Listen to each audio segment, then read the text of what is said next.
And I was like, you know what? This is really, really weird. I'm going to go for this one here. So I made it 300, thinking that they were just betting some booty hand, one pair, whatever, and that they were going to fold, and I was going to show this bluff. And I was like, yo, this is going to be great for my image, and things are going to be glorious. You know, Doug Polk's going to come over, shake my hand, and say, Drew, great job. We saw it from, the cam somehow upstairs.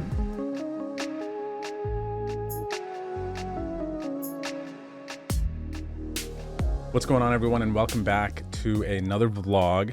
Today I am taking you to Round Rock, Texas, which is just outside of Austin, Texas, to the Lodge Card Club. This was my first time playing here, and I really like the room. It's like big, spacious, bright, lots of action. It is Texas. And I was there for the Mayhem poker series that was going on. I ended up losing like 10K or something in tournament buy-ins, even though I felt like I played really good. I had a lot of fun. But in between there, I got in a 1-3 cash game session, and it was a 1-3 match the stack. I ended up buying in with the chips I had in my bag. It was 890 bucks. So we are going to take you there. I hope you enjoyed this vlog. If you do, please don't forget to like, subscribe, and drop a comment. All right, without further ado, let's get it. So the first hand we have for you here is Queen 5 of Hearts. We're in the small blind, and there's a $10 straddle down. And I make a questionable call in the small blind with the Queen 5 of Hearts, but hey, it's Texas. I want to splash a little bit. So we tossed in the 10, and a big blind called. And the flop comes Queen 3 5, and I flop 2 pair. So that's great. I'm definitely starting off with a check. It goes check, big blind checks, and then the straddler bets, and I check raise this flop to 75 bucks. Now, I think when they bet, they could be, this guy did seem aggressive capable, but again, I also think here that people just aren't folding. It's a pretty dry flop. I just really want to build big pots here. Texas, they like playing big pots, so it feels good. So I check raise to 75 with my 2 pair, and early position takes a second and then calls. The turn comes a 4. And now at this point, I'm definitely going to continue to be betting my hand here. And I land on 140 bucks for my bet sizing. And at this point, I should be considering setting up a river jam. So at this point, I believe there's like a little over 300. I bet half pot, 140 or so on the turn, and that puts about 600 in the middle. So it's setting up about a pot-sized jam on the river. And I think that's not bad, but I kind of think I would have liked to have gone maybe like 175 on the turn, looking back at it now. But we bet the 140 on the turn, and we do get called. So at this point, I'm putting my opponent on a Queen X type of hand. So I'm for sure going full value on the river. I'm hoping for no high cards, kind of just a nothing card on the river after they call. And then we get to the river, and it kind of is a nothing card.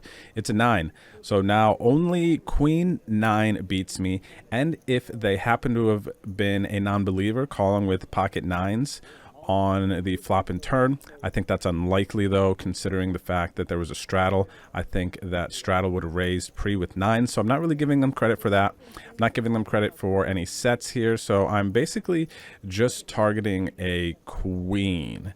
Maybe a hero call with, like, if they had like an ace 5, ace 3 offsuit type of hand that calls flop, check raise, and then also calls turn. I think that can make sense. But with my bet sizing here, jamming the river, I'm just targeting Queen X here primarily.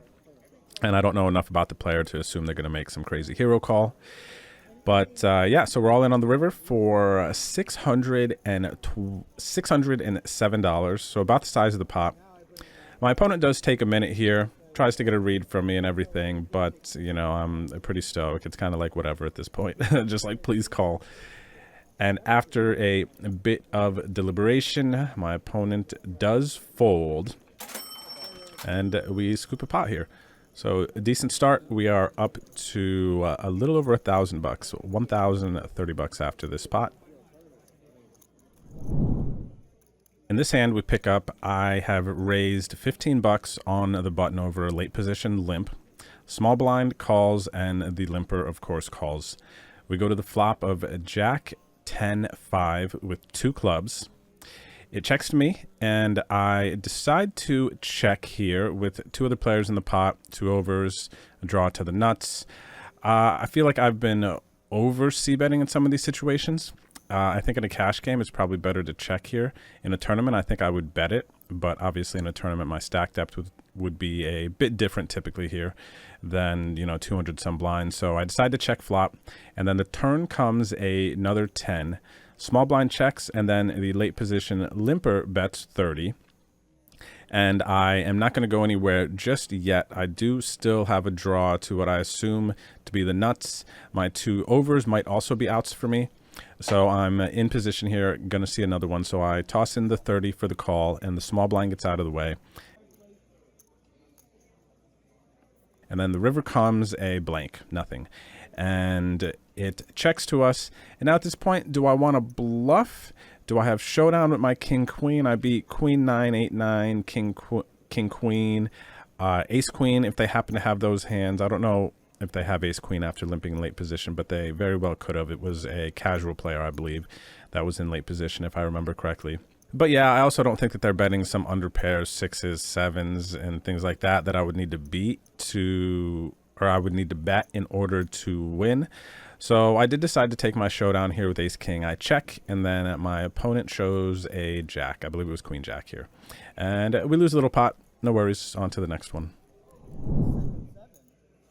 All right, so here we look down at ace 8 of diamonds. We're in late position, and we raise it up to 15 bucks, and we get a call just in the big blind. And now this big blind had a big stack, was in a lot of pots, definitely seemed aggressive. So when the flop comes down here, ace 8, 6, after flopping 2 pair, I decided to be a bit deceptive and check back here, because it did seem like the big blind in this hand was betting out a lot of the time versus missed aggression and taking advantage of it. So I decided to check the flop. The turn comes a deuce, and it checked pretty quickly again.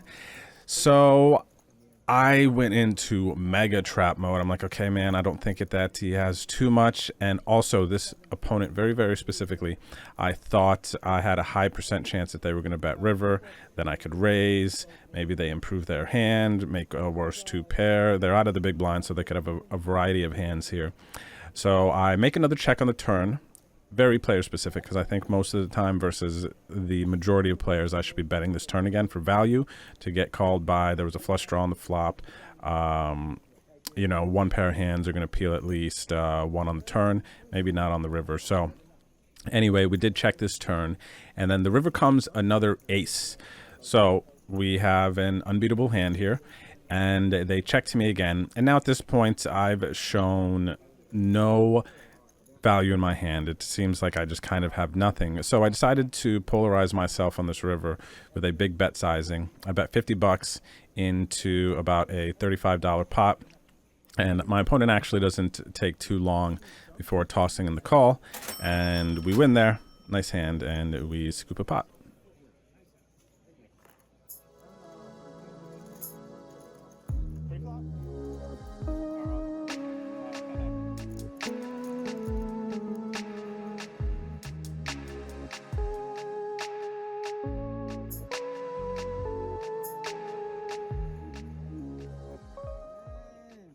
So in this hand, we look down at 9-5 offsuit. You wouldn't think this would make the vlog, but it is Texas, so I figured I'd throw it in there.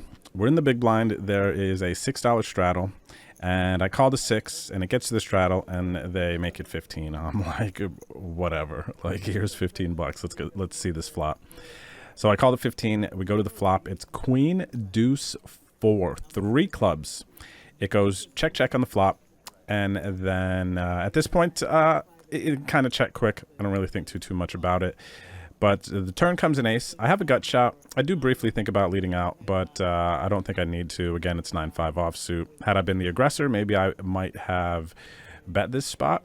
But yes, it goes check, check on the turn ace. So now at this point, I just don't think my opponent has very much at all. Probably doesn't even have a club. Definitely doesn't have an ace after checking there, because if I had a club, they probably don't want to check and just let my club get there, my deuce of clubs or 3 of clubs, whatever. So when they check, again, I think their $15 pre-flop means that they have some speculative hand, maybe like a 7-8 suited, some sort of suited connector type of hand that's completely bricked here, and they just kind of wanted to put a small raise in to juice the pot in the event that they connect pretty well. So then when it goes to the river, I decide here as like, okay, you know what? 9 high I don't think is going to win here a lot. And this pot is not that big, so I'm going to throw in another over pot bet. We got about 35 in this pot, just like the ace of diamonds hand that we just did, but we had it then. Now I'm going to bet 50 bucks on this river again without it. And my thoughts are, okay, if I get called here, it's an over pot bet that I get to show down, and it's a smaller pot, so I kind of can build some nice image here without having to spend too much, and then hopefully I get called in the bigger spots later. So it just kind of felt like a nice opportunity to overbet this river. So I bet the 50 bucks into the 35. My opponent folds, and maybe I should have shown the hand. I didn't, but maybe I will in the future. Actually, I'm kind of thinking about it a little bit. Next, we have pocket jacks in the big blind. There is a $10 straddle under the gun, and then +1 makes it 35 bucks. It gets back around to me in the big blind, and I probably should re-raise, especially for how little it seems like people in Texas fold. But I didn't want to get into a massive pot out of position here. And that might be flawed thinking, to be completely honest, but that's likely what I was thinking in this exact situation. So I decided to just call. The straddler folds, and we go heads up to the flop. The flop is 8-4 deuce. I check, and then the initial raiser bets 15, which is kind of a small bet into this pot. So they might just have some like ace high hands, something like that here.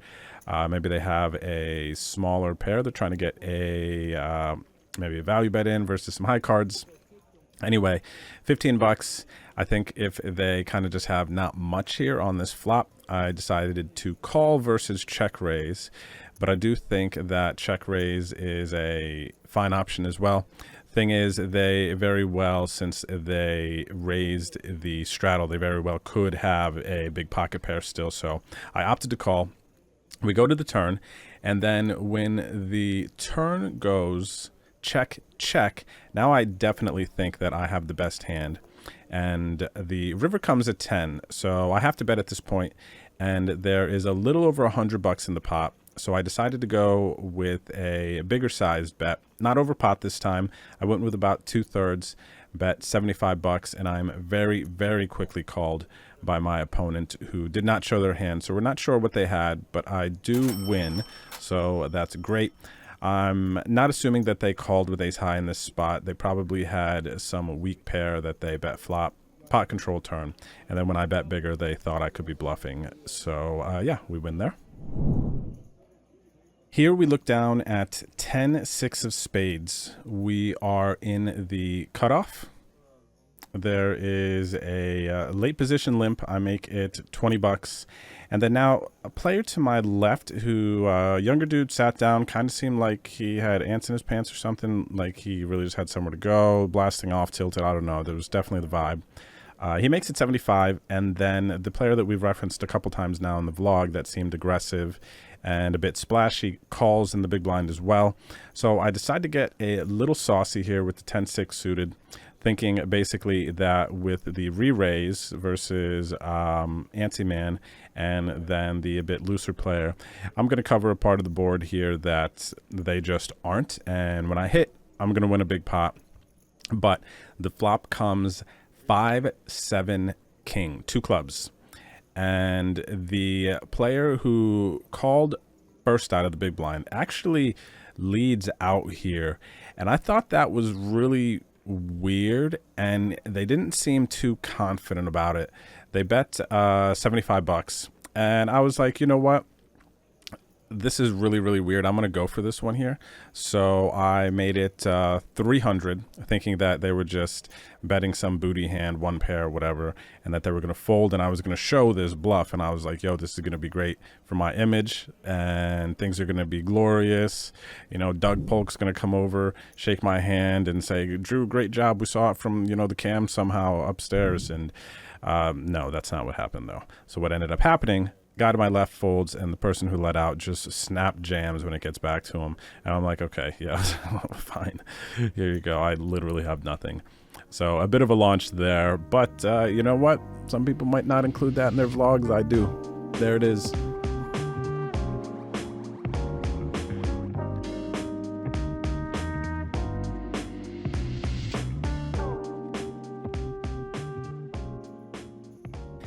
Here we look down at ace 3 off in the small blind. Ace of hearts, 3 diamonds. There's a $6 straddle on. It gets to me, and I decide that, you know what, I'm going to play this one aggressively. And I make it 26 bucks.